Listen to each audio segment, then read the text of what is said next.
Professor Chris Nwakobia is the convener of Country First, and we're going to be having a topical discussion weeks after ordering the removal from office of Okoye Obunu-Obla, the former chairman of the Special Presidential Investigation Panel for the Recovery of Public Property. President Muhammadu Buhari just yesterday dissolved the body and ordered a probe into its activities. This dissolution represents one of the president's apparently latest attempts at striking out in a different direction, signaling a clear departure from the ultra-conservative approach that dominated governance in Nigeria for the past 4.5 years. But how deep will President Buhari allow these latest actions to run? Will he be tempted to micromanage and keep hold of the essential ingredients of control? Or what about the noise after restructuring as well? For answers to all of this now, we do have our guest seated in Abuja, Professor Chris Nwakobia. Welcome to the program. Chris, good morning. Pleasure to be here. Good morning. Welcome again to the morning show. Good morning, Doctor. Good morning, and thank you for My profound pleasure, obliging us all the time. But I mean, Leila has outlined a number of issues. But I would like us to start with some other topical issues that I consider urgent. I would like to have your views on the xenophobic attacks in South Africa, how the Nigerian government has managed the crisis, the response of the South African government, and also the response from Nigerians as a community of citizens who chose to stand up for their country. Let me say first that we repudiate every and all acts of violence. I do sincerely repudiate every act of violence. And then xenophobia, if you like, or Afrophobia in South Africa is reprehensible. And indeed, a large segment of the Nigerian society has said that, has criticized it, and we are saying repeatedly that South Africa is extremely ungrateful for what Nigeria did regarding the years of apartheid and the funds that were spent. We took in Nelson Mandela at some point in Nigeria. We had Oliver Tambo here. We had Thabo Mbeki here, and to pay us back the way they're doing, it's terrible, it's reprehensible. But let me say here that even those who, as it were attacking Nigerians in South Africa, in the build-up, in the diplomatic build-up or response, if you like, or reaction to the action in South Africa, even the South African government appeared to be to have been more serious and strident. They even shut down the embassy here. They called back when we reacted. And in one of my write-ups regarding that action, I condemned the reprisals here. But what do we do when our foreign affairs minister would say that they are in the process of recalling? The Minister of Information would say they are in the process. Of course, unfortunately, government has shown us repeatedly that the life of the Nigerian people is almost as cheap as a tomato in the marketplace, because Nigerians are really not condemning in the strictest terms the bloodletting across this country. And Dr. Ruben, let me say this, that sometimes we expect people to prize the Nigerian life more than our government and this system prizes the Nigerian life. And that is why, unfortunately, as you and I talk, it is not only xenophobia in South Africa. Across the world, people are beginning to treat Nigerians with some level of disrespect, and they are beginning to make the lives of the average Nigerian out there in the diaspora troublesome, tumultuous, and uncomfortable. And that is because our government has not been very strong in our diplomatic reaction to several of such issues. And I say this advisedly. What would it have cost us when it just started to call back our High Commissioner to South Africa?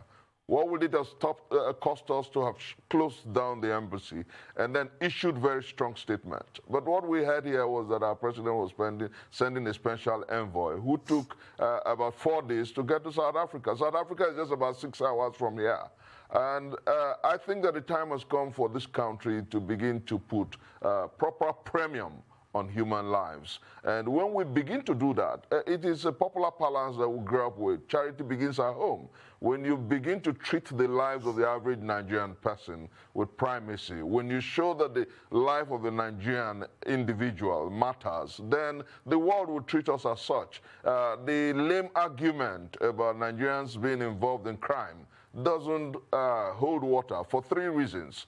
Dr. Ruben, I hear people say that the 419 or wire fraud is a Nigerian scam. Nigeria is not even among the top 20 online scam countries. But we allow such things to stick. Not up to 1% of Nigerians are involved in the crimes that they label us with. And tragically, leadership in this country allows that profiling. The Ministry of Information, in releasing statements, will talk about Nigerians in drug, Nigerians in one crime or the other, rather than talking about the primacy of the Nigerian life. I want to say that until we begin to deal with such profiling, until we begin to speak strongly in support and in defense of the Nigerian life, the Nigerian persona, the world will not take us seriously. That's exactly what is happening. Well, negative profiling is certainly an issue that we have been facing for quite a strong amount of time, so I understand what you were saying there. What is your take on the response of the South African government as well? President Ramaphosa sending envoys to 6 African countries, including Nigeria. Do you think that the way in which we responded to that through our Office of the President was well met? I mean, it seemed to stick to the level of diplomacy that we've been seeing. Did you want to see a stronger upper hand? Did you want to see certain conditions being given to South Africa on behalf of Nigeria? Or do you agree with the president on the stern yet diplomatic approach that is continuously being taken to the xenophobic attacks in South Africa? Well, I want to say that the beautiful side of the reaction of government is that they're still talking about the need for compensation. I think that Nigerians who have lost business and lost homes in South Africa must be compensated, and government must pursue that seriously, not in terms of platitudes or like our president will say, we will help South Africa. No, the issues are very strong. You're talking about lives and properties, and the Nigerian government must strongly address these issues. I want to say that I welcome and I salute the apology from the South African government. Of course, that is what is expected when such things happen. And then I don't know whether you are aware that their economy, since these xenophobic attacks began, is dwindling, and they're beginning to feel the heat. I think that the time has come for those who pretend this nation to begin to, like I said, put strong primacy on human lives. We must, the Nigerian life must matter, whether it be in Zamfara, in Katsina, in Borno State, whether in South Africa, whether in Greece, wherever it is, the Nigerian life must matter, and government must show the way in strongly condemning threats to Nigerian lives, whether at home or abroad. Well, quite correct. But let's talk about another issue. I mean, yesterday it was announced that President Buhari has set up an Economic Advisory Council, which is supposed to replace the National Economic Management Team. And the president himself will be meeting with this Economic Advisory Committee on a regular basis, on a monthly basis, or is it quarterly basis? You know, and we have technocrats, experts, you know, as members of this particular committee. What do you think should be the main priorities? Because the whole interest of many Nigerians is about getting the economy to perform at a better rate. What priorities, what kind of advice do you think that that committee should be giving the federal government, and what should they, you know, prioritize as things to do to move the economy forward and ensure growth and development at a faster rate? Let me quickly say that when I read the release, the names are beautiful names. We know them as experts in the economic sector and the economic field. But Dr. Ruben, there is one issue that troubles and bothers the carapace of my mind, which is first, what is a Nigerian economic dream? What is a Nigerian agenda what do we intend to achieve? I've heard Mr. President say that they want to create 100 million jobs in 10 years. Some say they want to create 10 million jobs between now and 2023. There are several statements. We don't have. Ghana will tell you that their vision is to industrialize Ghana and ensure that every county, every local government has a company that is employing Ghanaians. And they are working on that. They've cut down their VAT for industrial sector development. And what are we doing? Dr. Ruben, on the one hand, they have told us that there's a new Economic Advisory Council.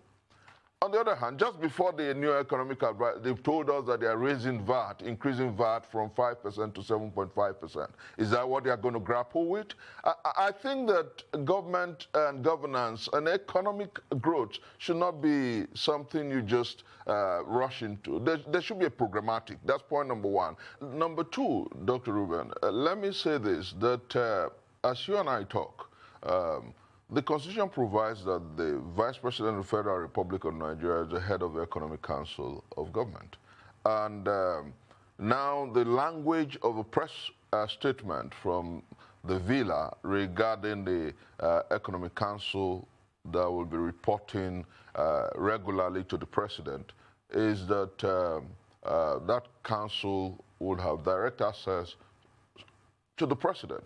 And then you ask yourself, that's why we've been seeing a lot of mimicking and mockery and cartoons and all kinds of satiric writings on the social media, where they're beginning to say that the office of the Vice President is being rendered redundant and if you like, that our Vice President is losing relevance. But for me, it is not about the politics of it. It is about our country. My question is, so if an economic council reports directly to the President, what happens to the economic team that is supposed to be superintended, headed, and marshaled by the Vice President of the Federal Republic of Nigeria? And that's for the ruling party and Mr. President to grapple with. What is important, and which is the third leg of my my approach to this situation, is that, in which of course is the direct answer to what this Economic Council must attend. First, job creation.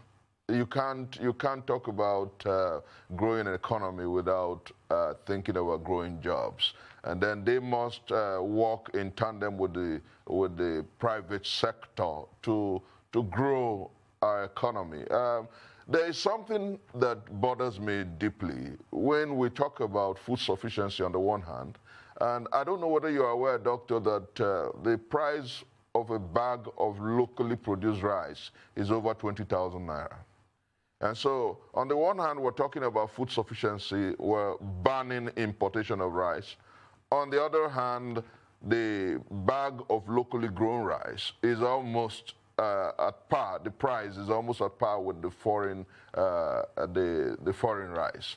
And so, you ask yourself, like I said initially, what is the agenda of government in growing the economy? What is the proactive, there should be time premiums. There should be a programmatic with respect to some of these things. You just don't rush into the situation, into the arena, and ban certain things, and then make life more difficult for the Nigerian people. And then in desperate effort to shore up resources, you're saying that you will increase VAT. There is a mishmash of ideas and a confused economic sector. I hope that, and I pray that the new Economic Council, Advisory Council, will be able to look at these issues. Because first, the average Nigerian needs to understand. We want to know what the economic policy of government is. We want to know what this government indeed wants to achieve. If you're talking about food sufficiency, how are you pursuing it? How are you going to pursue it? And then I've always said, and this is clearly my approach to situations now, because, Dr. Ruben, I'm coming personally to you now. When you left the Villa, you wrote a piece that is very instructive, but Nigerians overlooked it, about what goes on in the Villa. And if you allow me to paraphrase, what is that demon? What is that spirit that causes confusion, disease of the mind, disease of thought, disease of the body at the seat of power? Because it's fundamentally what we must grapple with first. Every year we're complaining about the same thing. We've been doing the same analysis and analogies since 1999, and we're still where we are. The electoral process, instead of getting better, has gotten worse. In 2019, February, March, we conducted the worst election in the history of our democratic voyage. We have certainly As you and I talk, we're back to a number of these topical issues. Sorry, for the sake of time, let's look at a different case as well, the Okoye-Obona-Obla case as well, and the dissolution of the presidential panel on the recovery of public property. Firstly, what is your take on the case? And secondly, with the dissolution of this panel, do you think that we're going to be looking at a situation where the president is going to put forward a new panel like he did with the new Economic Advisory Council that he has? Or is this a job that's going to be sent in the direction of AMCON? What do you think? What do you think this is going to play out to be? Let me quickly say that I was almost preempting that question when I started with what goes on in the villa, what happens to leadership in our country. And I say without fear of querulous critics, that if you were to know Obona-Obla personally, you will understand that he has fire in his bones. He's one young man who committedly believes that corruption must be killed in this country. But now, you watch how he went about his job, and you see several, and if you like, a lot of allegations, a lot of accusations as to how less than proper his superintendence of that department of the Public Property Recovery and Investigation Panel was. And you ask yourself, how did the fighter, the one who was totally opposed to corruption, how did he end up getting corrupt? And then you come back to the villa, the same government that told us consistently that it will fight corruption. The records are clear. We are aware that several individuals who were otherwise on trial and on investigation for corruption are sitting today at the federal cabinet. So what is wrong with us? That's on the one hand. Now, regarding I saw the press release about the president asking for reports on disbanding the panel, the committee, and all that. And then the first thing I'll say is corruption winning? Are they fighting corruption? And then to what extent is the investigation? Where is it going to lead us? And that brings us back to the fundamentals. This country must address issues of nationhood. It is not just about picking the same issue here. Tomorrow we're going to get back to it if we don't address the fundamentals. And I'll tell you quickly that we must come back to the foundation and the structure of this country. There's something about Nigeria, there's something about our structure and our foundation that allows corruption. There's something about our structure and our foundation that corrupts the public officer. There's something about our system that messes up everything about governance. And that is why consistently, since 1970, permit my use of, consistently, every successive administration has been scored lower than the government before it. And as you and I talk, some of us were opposed to the Jonathan presidency in 2014, 2015, and criticized that administration heavily. But today, it is obvious that if you meet, and this is beyond political sentiments, if you go out to the streets and ask Nigerians, even the APC irredentist will say that Jonathan's administration was more frontal in the fight against corruption than the present. That is how bad it has become. And then you ask yourself, what is wrong with our system? Why do we consistently move 2 steps forward and 10 steps backward? And these are fundamentally the issues that we must begin to address. Because if we don't, if you constitute another panel, another committee, another investigation panel, they will be corrupted. Look at the man who is in charge of EFCC. Up till today, he's still there. We have security reports that says that he's been operating at less than proper protocols. Chris, he's been doing things. Chris, even the DSS has reports against him, but he's still there. Chris, if I may interject I think that we must address these issues and do the needful. Chris, if I may interject here, look, there is a point you made earlier on that I would like to take you back to. And that was when you asked the question, what is the economic agenda? You know, do you think it is fair to say that this government does not have an economic agenda? If you look at the fact that we have in place an economic recovery and growth plan, which is properly articulated, the document is there. We have the National Industrial Growth Plan. We have also the 2020 to 2022 freestyle framework and strategy. You know, all of these initiatives. You know, and then, of course, on the monetary side, you also have Godwin Emefiele having made the attempt to articulate a 5-year plan. You know, all this, you know, in my view, will constitute, the definition of a clear agenda in terms of what government wants to achieve. But I don't know what you think. We'll take a break in a matter of, 1 minute. But, what do you say about the proposal that I've raised? No, quickly, Dr. Ruben, you have just defined what I was saying. What is our national agenda? You've talked about 5 different plans. Go around the world. Every country will tell you the vision of Dubai was industrialization for so and so period. You are grappling with several issues without a programmatic. Why? How do we? Because whatever growth plan you must, it must start from the educational sector.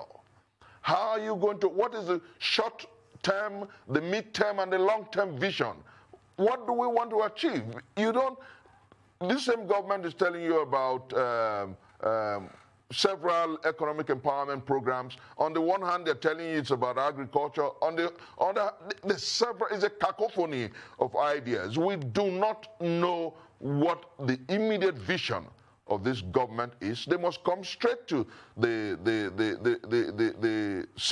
the CBN to the banks to the private sector. We must understand what our vision is. If you go to the streets in Ghana and you ask a young man, what is the vision of the Ghanaian state? They will tell you. I do not know exactly what this government is pursuing, and I do not know what Dr. Bismarck Rewane and his men will be advising this government on. And I think this government must come clear to us as to what is vision. That's actually, when you go to the Ministry of Youth and Sports, they're telling you about growing talents. And interestingly, just yesterday, which is salutary, Sunday Dare, the minister, went to the Ministry of Education to talk about youth sports and growing that sector from schools. But if you go to the Ministry of Trade and Investment, they'll tell you this is our growth plan. You go to the Ministry of Finance, they tell you a different thing. You go to the Ministry of Budget and Planning, they tell you a different thing. You go to the Vice President's office, they tell you something that is more like a mishmash of this. I think that the time has come for government to understand that this country needs urgent surgical reappraisal. And it must begin from our educational curriculum. No, if you're telling Nigerians about a growth plan that does not have anything to do with our curriculum, let's talk about from the tertiary level. Let's not be too ambitious at this level. But I do sincerely think that it is right to aim for the stars. This government must go and rework our educational curriculum. It is unfortunate that we have engineers who cannot make nuts using steel from our Jakarta. It's unfortunate that our energy sector is comatose. And you cannot, Dr. Ruben, you cannot tell me clearly what is the vision for reworking our power sector in the next 1 year. Nobody can tell me that. And that is how bad it has become, and political irredentists and partisans will continue to tell me it's about PDP, APC. There's something about Nigeria that is wrong fundamentally, and we must do the needful before anything can work. It's alleged that at some point in our history, in this democracy, $16 billion was spent on power. We don't have power. Since this administration came in 2015, we still don't have power, and monies have been spent. You know, these are questions that we must continue to grapple with as a people. It is not about partisanship. This government must go down to go back to the drawing board, understand and couch a national recovery agenda, an economic agenda that will take this country out of the woods. This fire brigade approach, they come and tell us it is this today, tomorrow they'll tell us it's food survival, tomorrow they tell us it's sufficiency, they tell us no, come on. This country is too big for the fire brigade approach to issues about power, about economy, about youth employment, about development. Certainly, we Professor, must sit certainly down, we and are. I hope We are pushing on a fire brigade approach to quite a number of things. One of those things being also the recent closure of our border between here and the Republic of Benin. No, Professor, I'd like us to be a bit more optimistic than that. But the recent closure of our border between Nigeria and the Republic of Benin, this has come as a shock to a lot of people who didn't expect the government to react like this. And now we're also hearing that the border may be closed for even longer than the 28 days initially proposed. What is your take on a situation like this that clearly has more liabilities than assets and clearly is not really the way forward? Like I said, and thank God you understand exactly where I'm coming from. You wake up as a Nigerian, the next second you're told that you can't come into Nigeria from Benin Republic because the immigration service is doing something. No. Governance is a servant. All over the world, people hold leadership responsible. You must inform Nigerians about your actions, about certain programmatic of government, and carry them along. That way it becomes successful. But unfortunately, people just wake up.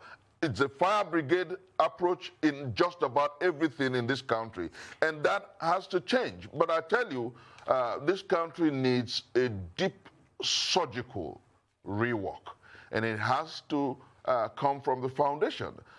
Except the foundation is reworked, we'll continue to dance in circles. And I do sincerely believe and I pray that those who are listening, those who are at the level of leadership, will begin to grapple with this truth. It is not about PDP, APC.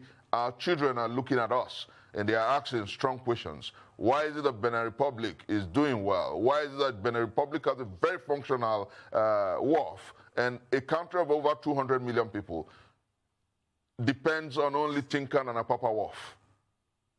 What sense does it make? How is it that in Nigeria, the federal government celebrates payment of salaries? What is the responsibility of government? State governments are telling you how they paid salaries and how they haven't paid salaries, and the fundamental issues for which government exists is left unattended. Nigeria, there's bloodletting and bloodshed everywhere, and when you hear that 2 persons died at so and so location, it doesn't mean anything anymore. And the likes of John Donne would mourn in their grave because that inimitable words of his, the death of one man diminishes me because I'm involved in mankind. Do not ask of me for who the bell tolls, it tolls for thee. Nobody cares about lives anymore. Every day you read in the newspapers that 7 persons have been killed in Kaduna, 12 persons in Katsina, 10 in Niger, 2 in Delta. And it's just like life goes on, and there is something wrong with this country, seriously wrong, that we must begin to grapple with. And that's exactly why when I write, I've consistently said that we must do the needful, and government must investigate what the needful is, because save and except we do what is proper, right and right now, we'll come back to the issues about, it may not be just closing the borders tomorrow. It may just be closing down the airports, and Nigerians are stranded everywhere because it's a fire brigade programmatic to just about everything about state.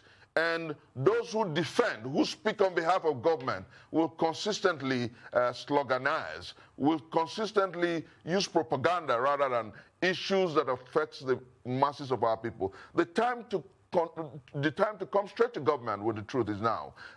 This country does indeed need a massive overhaul and a rework. And this government must sit down, ask questions, investigate these issues, and grapple with it. Professor Wakoba, if I may play the devil's advocate, without necessarily turning myself into a spokesperson for this administration. One standard view, in Abuja is that, look, many of these problems were not created by the Buhari administration. They are inherited problems, and perhaps considering the depth of those problems, it will take time. You talked about education. Education is on the concurrent list. It's not just the federal government that should worry about taking a look at the curriculum.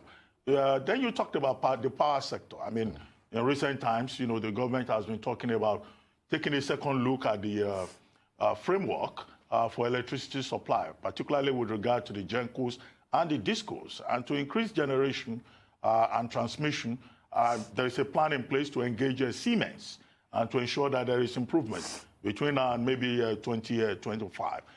Those are some of the things, on a positive note, you may disagree, but these are facts. But when you talk about reworking the foundation of Nigeria, what exactly do you mean? Are you asking for restructuring?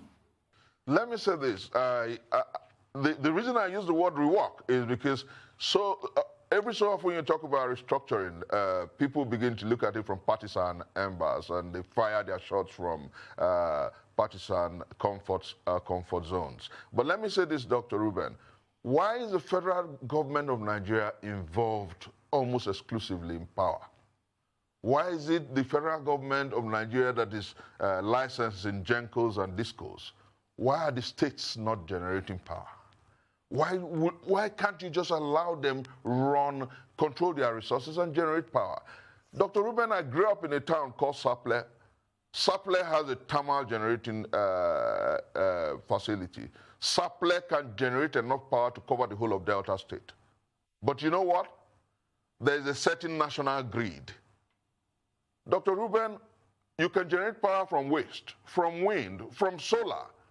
Why are we unwilling to unbundle this enterprise? That's point number one. Then with education, what is the national program?